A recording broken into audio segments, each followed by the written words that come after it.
Hello.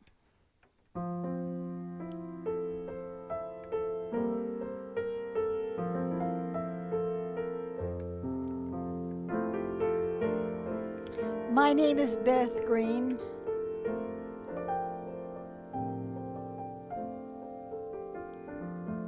Otherwise known as Granny Rocks. Hello there, my name is James Maynard. Nice to see you. And you have come to Lighting the Way, Granny Raps, and she rocks and rolls. And so, I'm going to be handling the chat tonight, so please chat with us, and Beth can chat back at you. If you are here live, I can answer you live. Otherwise, just leave your comment. I'll answer later. And don't be upset if I don't answer you on the show if you're not here when we're doing the show. Okay? So, it's going to take James a minute to set up because his laptop died. It's back. Yay. Hey. So, and all is well. So tonight, I'm going to talk about a topic that really applies to all of us. It's like, are you really sure you know what you want? Now, I hope that question makes you feel insecure. Why would I want you to be insecure? Well, not really. I don't really want you to be insecure, but I do want you to be open to the possibility that you don't know what you want, and I'll get into that in a minute. We have some comments already. Yes. Elizabeth says, hi there, and she sends hearts of love. And Catalina says, good evening, and a heart of love, and musical notes, All right. and a bright, cheery sunshine. Thank you, Elizabeth. And could you turn off your sound? Fortunately, it wasn't on very loud. And hello, Elizabeth, and hello, Catalina. Very happy to see both of you tonight. So, are we ready for this topic? Well, sometimes we think we know what we want, and we say, yes, I really want this. And we keep not getting there.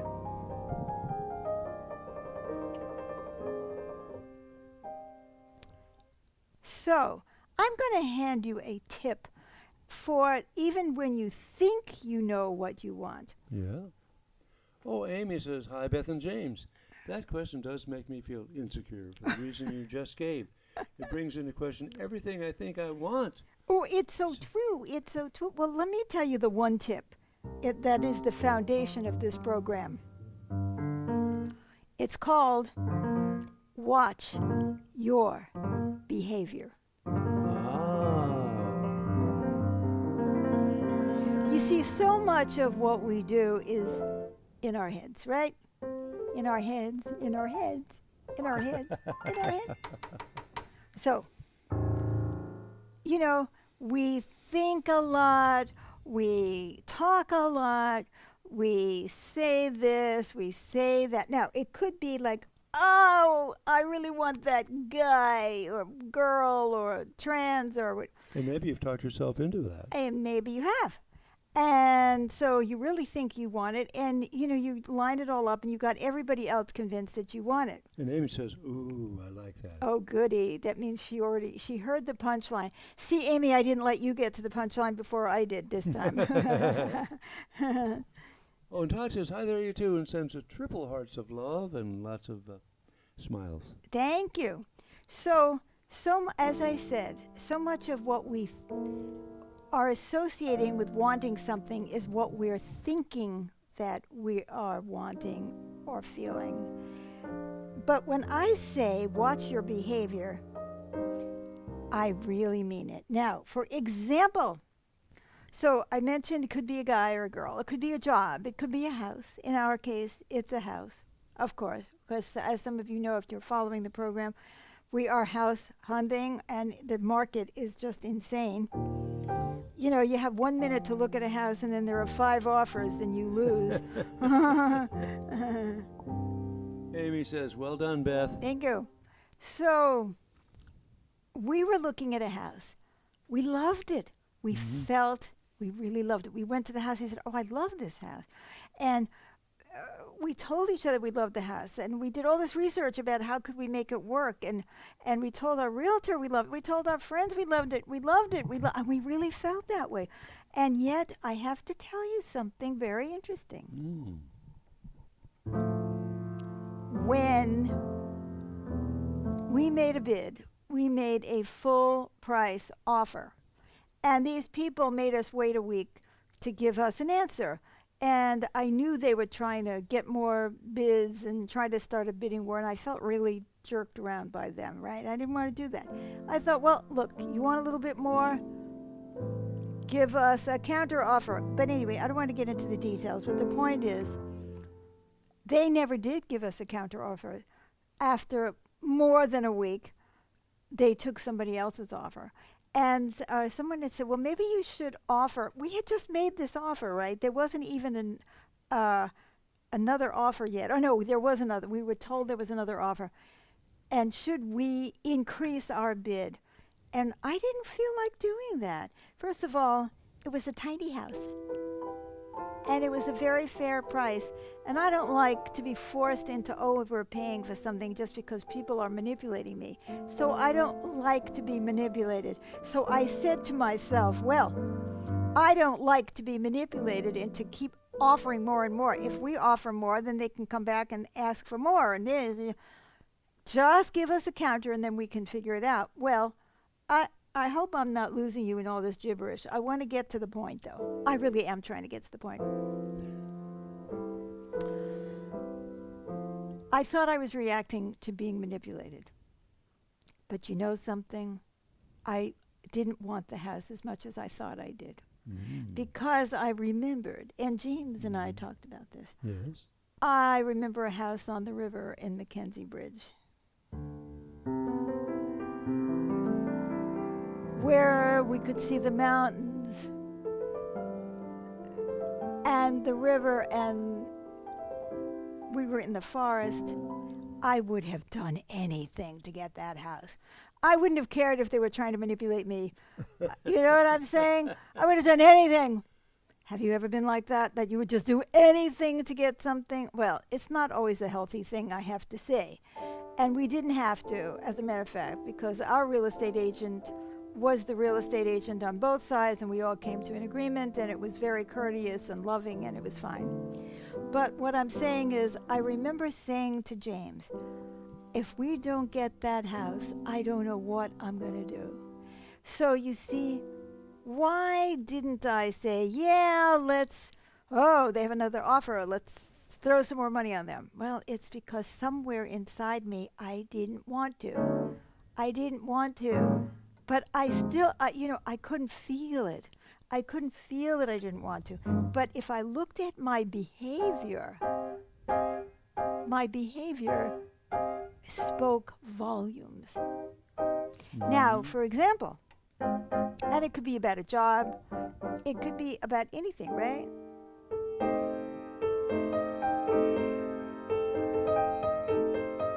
And it doesn't really matter what I thought.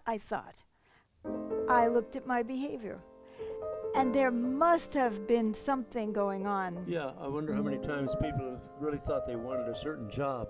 Then after they got it, they realized, wait a minute, I didn't really want this job that much. That is right. But what I'm talking Same about with relationships. is, okay, you really want a job. Okay, you say, because the theme is watch your behavior. I really want this job. So they're asking me to do 5 things, okay, in applying for that job. And I've only done 4 or 3 or 2 or 1 or nothing. And I say, what is the matter with me? Why am I not doing this? Well, maybe there is nothing the matter with you. Maybe your behavior is telling you that you don't really want it, but you can't admit it to yourself. Why would we not want to admit to ourselves that we don't want something or that we really do want something? Now, I'm going to give you another example. By the way, it occurs to me that a lot of times we feel like we have to win. I mean, we've decided on an objective. We want to get that objective accomplished. And we don't really want it, but we want to win. That is so true, especially of Sir James. less true of me. But there is that. Oh yeah, I absolutely agree with that. You know, I didn't like somebody else coming in and buying my house from under me.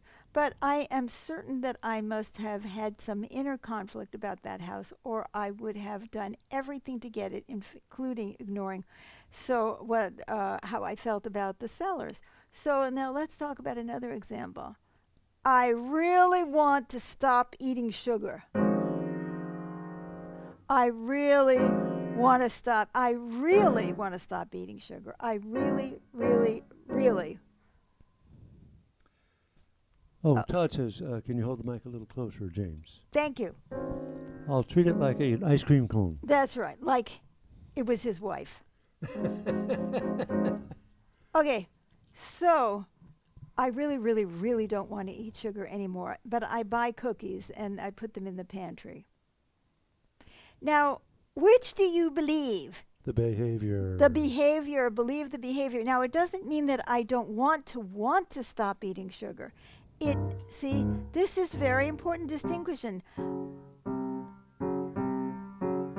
Amy says, oh no, that's me regarding sugar. We're getting personal here. That's right. Right? So, if you really want it, if you are completely 100% committed to not eating sugar, then you read every label on every box to make sure there's no sugar in it. And you have a strategy which says every time I crave sugar, I'm going to eat a piece of cheese or something else, protein, which is something that I definitely don't bring anything into the house, right? Now, I don't mean that I don't want to. You see, there's a difference between wanting to want to and wanting. I want this house because we're desperate. There's nothing out there. We could afford it. This kind of was okay. And so I really want that house. I really want to I really want to stop eating sugar because it makes me crazy. It makes me sick. It makes me fat. It makes me whatever it is. I really want it. But wanting to want something doesn't mean that I really wholeheartedly want it. See, we often have inner conflict. Now, the problem is when we don't know that we have inner conflict. That's tough, you know. Sometimes we know, oh, I don't know. Yeah, I think I want this guy. He makes a living. He doesn't remind me of my dad. That's perfect, right? It's a low bar. He doesn't drink, whatever it is. And so I think I should want this guy because every other guy that I've ever picked has been a loser, an alcoholic. Not that alcoholics are losers, but you know, they're in that loser mode when, you know, they're not, controlling their alcohol consumption or getting sober. It's just kind of hard. So, you know, you kind of see it that way and you say, oh, why do I keep doing this? Well, I guess you want to on some level. And that wanting to is stronger than the not wanting to. Yeah, I'm not saying that we never have inner conflict. I'm saying we pick the one that we want more. And it looks like we have another. Amy says, wanting to want sounds like wishing what I want is for real. Yes. Or willing to do something like stop eating sugar. Right. Well, exactly. I want it to be real because I know that it's damaging. I want to do something about global warming, but I really just not this year. Anyway, so I want you to think about yourselves, and I want you to think about something you think you really want. Okay, I want to open a business. I want to heal the world, but I just never have time. See, now, do you recognize that pattern? I just don't have time to heal the world. I don't have time to open a business. Oh, I didn't do well in school in accounting. I can never run a business. So we make one excuse after another, and yet we don't admit to ourselves, well, what is this behavior showing us? Mm-hmm. Exactly. So, can you think of an example in your life, by the way, that you really, yeah, I want to sponsor this event, but I don't find myself talking about it or really getting the word out or doing anything about it much. Does that mean that maybe I want to want to? I want to be composing more music, but I'd have to learn all this stuff on the computer, and I just don't have time. Or I don't have the brains for it or something. So we do what we want to now. So there can be one on one side that we don't want to admit that we don't want something because it embarrasses us about ourselves, makes us feel weak, makes us feel stupid, or puts us in a position where, like with our house, oh my God, if I don't want this place, we will never get a house, and our buyers will get mad and walk away, and then we won't be able to sell our house. And blah, blah, blah, blah. So we don't want the consequences. So I don't want the consequences of not wanting that house. I don't want the consequences of not wanting that guy that my mother would approve of. You see, I don't want the consequences of telling my parents that I don't want to go to college or I don't want to go to that school. I don't want those consequences. So I've managed to find a way to not go or go and flunk out. And I get sick. I do this. Something will happen to stop me from doing the thing that I don't want to admit, see, because I don't want the consequences.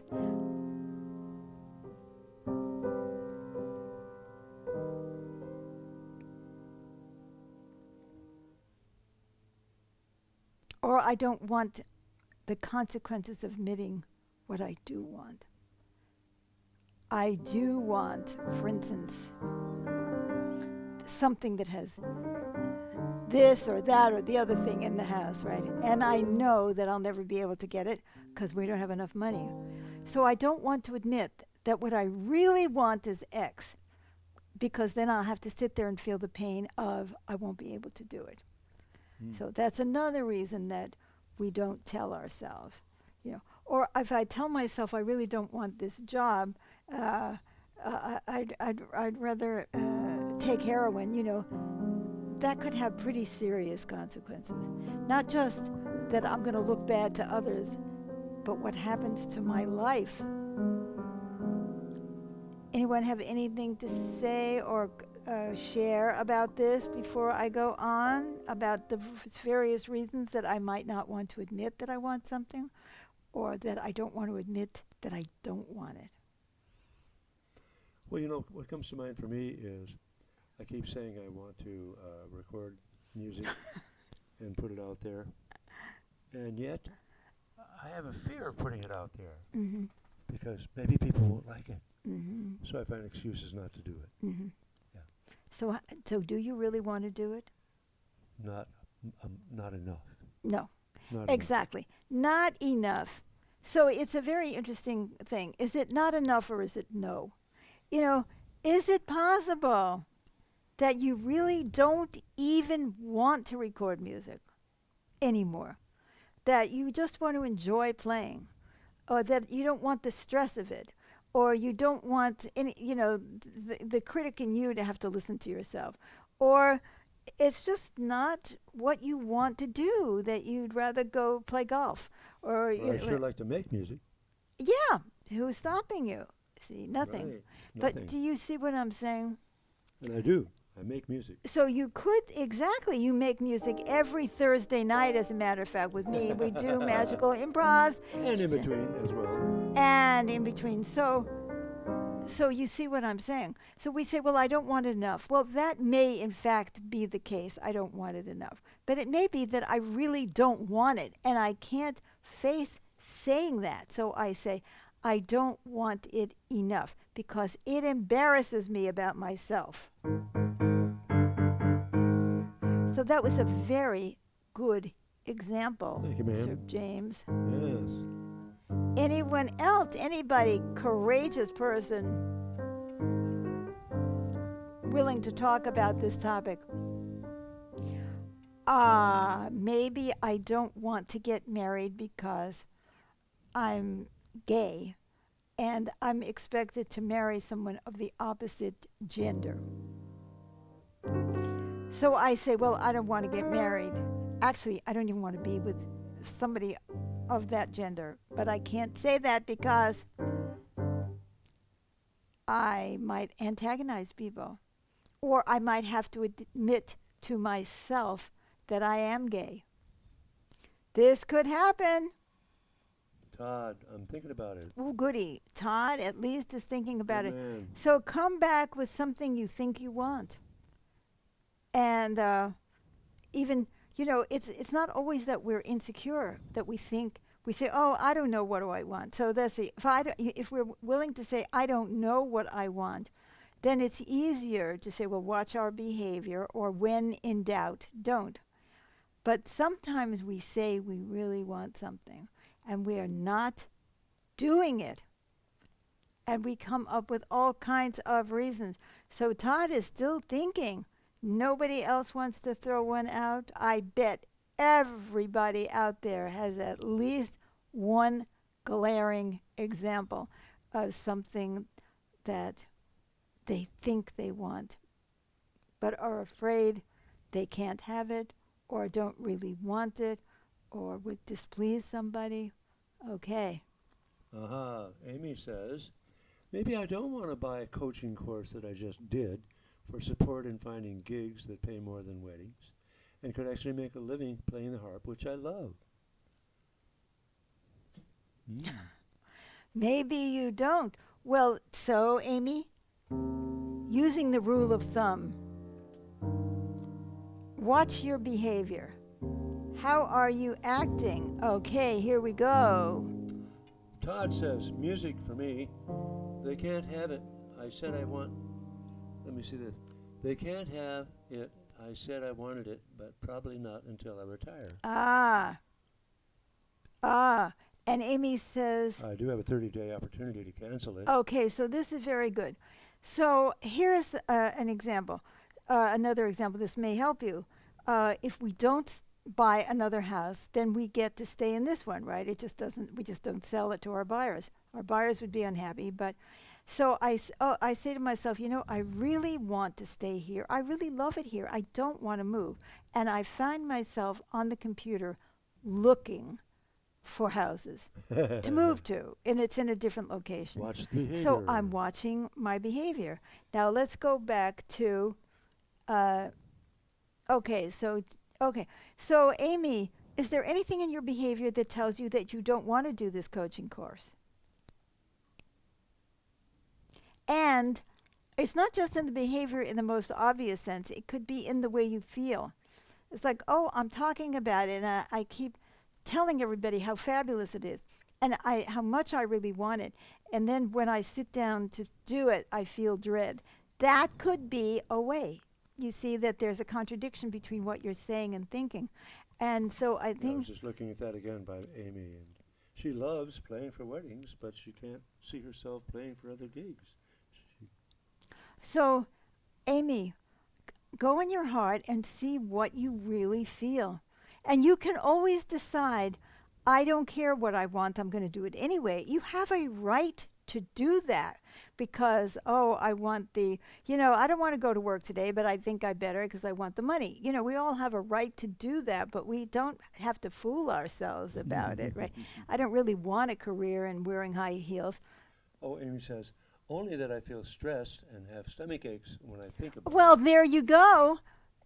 So maybe you don't want that. Maybe you really want to play music and that you don't want to have to go through all this mental gyrations and all this pressure. This is really good, Amy. You really have a chance to look at, is that what you really want, or you're telling yourself you should want it? And sorry about you, Todd, that there was something about music that you said that, you keep telling yourself you want to play, but you don't do it. So there is an example. So once we figure out what we are and are not doing after we've watched our behavior, then we can come to the next part. Look within and ask why.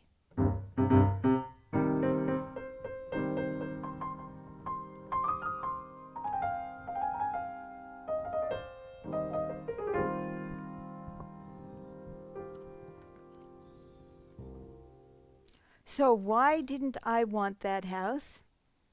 It was too small. Mm-hmm. I felt cramped by it. It was really small, and I didn't feel like I could expand my life or my work in that house. It was setting a physical limitation, saying you can't get past that. So I think that's really a lot of it. Plus, it didn't have the land and the trees that I really wanted. I said, okay, well, these are trees, and they're big trees. Lovely. I'm in a backyard. I like that. I can walk on land. But they didn't have the kind of trees I love. I may never be able to get the kind of trees I love. But to say, I think I really don't want this as much as I think I do, because if it had that big tree, I would have knocked everybody over. So, Forget it. okay. There's Okay, nothing new. There's nothing new. So, okay, that's an example of I look within and I ask. So now, Todd, you can ask yourself why you don't really want to play music. Or maybe you only want to play occasionally as a hobby and you don't want it to get in the way of your pleasure. You don't want to take it seriously. Or maybe you want to put your energy into something else that feels more like you, or maybe the motivation to play music to start with wasn't exactly what you thought it was. Todd says, I think I have the answer. My work gives me more recognition. Ha ha ha. Excellent. So now what we have going on here.